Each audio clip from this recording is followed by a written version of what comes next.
Happy new year সকলকে। হ্যাঁ জানি অনেক কটা দিন কেটে গেছে, তবুও যাই হোক, প্রতিবারের মতো আমার এবারেও বছরটা শুরু করেছিলাম এই এত ভোরে। বুঝতেই পারছো কোথায় যাচ্ছি, হ্যাঁ বড় মার কাছে। তো তারপর ভিডিওটা দেখতে থাকো। এই ঠান্ডায় কনকনে কাঁপতে কাঁপতে মোটামুটি আমরা দুজন বেরিয়ে পড়েছিলাম মায়ের উদ্দেশ্যে। আর ওখানে নেমে লিটারেলি দৌড়ানো শুরু করেছি, কারণ তুমি একটু 1 মিনিটও লেটে গেলে বোধহয় 50 জনের লাইন পড়ে যাচ্ছিল।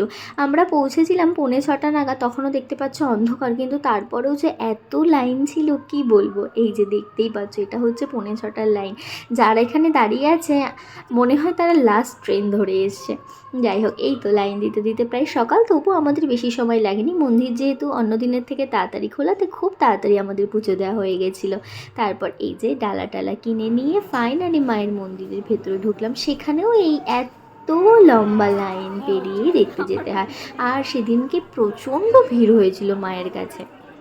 এই অবশেষে মায়ের দর্শন হলো, মন ভরে মাকে একটু দর্শন করে তাড়াতাড়ি পুজো হয়ে যাওয়ার শান্ত আনন্দে হলো আমরা চা মনটা। খেতে চলে এসেছি। আমি আর নিশা চাটা ভালো হয়েছে। তারপর ফেরার পথে গিয়েছিলাম চাকদা এই হনুমান মন্দিরে। এই তো আমার সকালটা তো এইভাবেই শুরু হলো। চলো টাটা, সবার বছর খুব ভালো।